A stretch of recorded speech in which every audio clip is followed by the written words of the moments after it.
হেফাজত যখন আমার উপর নজর দেয় তখন আমার মনে করি বেহেস্তের পথ আমি একভাবে এগোলাম। ইতিমধ্যে আমার বিরুদ্ধে হেফাজত বিবৃতি দিয়ে বলেছে আমাকে নাকি ক্ষমা চাইতে হবে। কেন ক্ষমা চাইতে হবে? কারণ আমি নাকি দাড়ি টুপির বিরুদ্ধে কথা বলি। একজন প্রভাবশালী রাজনীতিবিদ কিন্তু বিতর্কিত ব্যক্তিত্ব হিসেবে পরিচিত রাশেদ খান মেনন আওয়ামী লীগ নেতৃত্বাধীন ১৪ দলীয় জোটের অন্যতম শরিক দল বাংলাদেশ ওয়ার্কার্স পার্টি, আর সেই দলের সভাপতি রাশেদ খান মেনন ২০০৮ সালে আওয়ামী লীগ ক্ষমতায় আসার পর হন বেসরকারি বিমান ও পর্যটন মন্ত্রী, আর পরের বার বাগিয়ে নেন সমাজ কল্যাণ মন্ত্রীর পদ। উজিরপুরে প্রায় যে নির্বাচন হয়েছে সেটা উৎসবমুখর হয়েছে। উত্তেজনা কিছু নির্বাচনে থাকে, কোনো সন্দেহ নেই। ২০০৮ সালে নির্বাচনে ওঠার পর থেকেই সংসদ সদস্য হওয়ায় মুখ্য হয়ে ওঠে রাশেদ খান মেননের কাছে।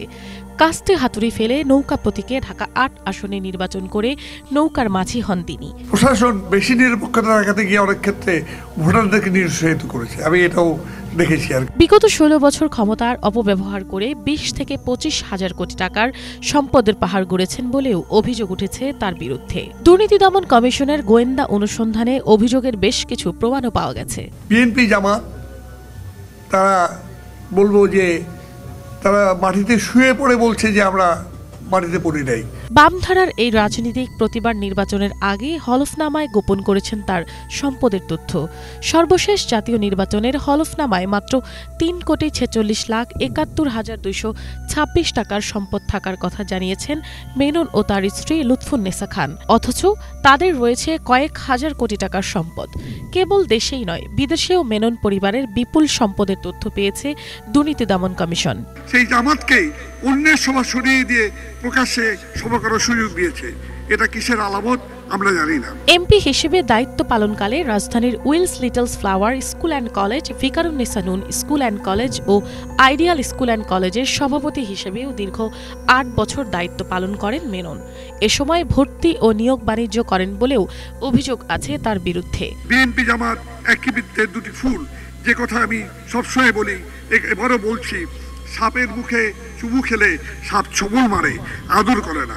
দুদক জানায় রাশেদ খান মেননের অবৈধ সম্পদের মধ্যে রয়েছে লন্ডনে নিজের নামে ২৫টি বাড়ি, এছাড়া স্ত্রীর নামে কানাডায় ৫টি ও যুক্তরাষ্ট্রে আছে ২টি বাড়ি এবং বিভিন্ন কোম্পানির শেয়ার। অন্যদিকে ঢাকার গুলশানে ৪টি ফ্ল্যাট ও বনানীতে ২টি ফ্ল্যাট সহ ঢাকা ও ঢাকার বাহিরে হাজার বিঘা জমির মালিকানা আছে তাদের। এছাড়া নিজের আত্মীয় ও স্বজনদের নামে ১৫০০ কোটি টাকা ও অস্থাবর সম্পদের পাহাড় গড়ার অভিযোগ আছে এই বাম নেতার বিরুদ্ধে। আমি বলতে চাই, বাইডেন সাহেব ট্রাম্পকে সামলান, আমাদের ঘর আমরা সামলাম। নির্বাচন হবে, শেখ হাসিনার সরকারকে রেখেই হবে। বিএনপির উচিত হবে নির্বাচনে অংশ নেওয়া। রাশেদ খান মেনন সমাজ কল্যাণ এবং বিমান ও পর্যটন মন্ত্রী থাকাকালে অবৈধভাবে চাকরিতে নিয়োগ, টেন্ডার বাণিজ্য, স্বর্ণ চোরাচালান, বিমান ক্রয়ে অবৈধ বরাদ্দ প্রদান সহ বিভিন্ন অনিয়ম দুর্নীতির মাধ্যমে কমপক্ষে ১৫,০০০ কোটি টাকার দুর্নীতি ও অনিয়ম করে অবৈধ সম্পদ অর্জন করেছেন বলে দুদকের নথিতে পাওয়া যায়। এখন একে নতুন নতুন নামে সব দল হচ্ছে। এই কদিন আগে হলো কি জামাতুল হিন্দাল না কি একটা, এখনো হয়ে গেল ইমাম বাহাদি দল। সেটা বড় কথা নয়, সেটা হোক, কিন্তু সবচেয়ে দুর্ভাগ্য হচ্ছে যে বিএনপি এখন এর পক্ষে নামছেন। বিএনপির মহাসচিব তারা এটাকে জঙ্গি নাটক বলছেন। জুলাই ছাত্র আন্দোলনের সময় বামধারার এই নেতার ভূমিকা নিয়েও নানান বিতর্কের জন্ম হয়। রাজনৈতিক সুবিধা লাভের জন্য ক্রমশ বাম মতাদর্শ থেকে সরে যান তিনি। কেবল ব্যক্তি স্বার্থ সিদ্ধির জন্য একের পর এক জড়িয়ে পড়েন দুর্নীতি ও অপকর্মে।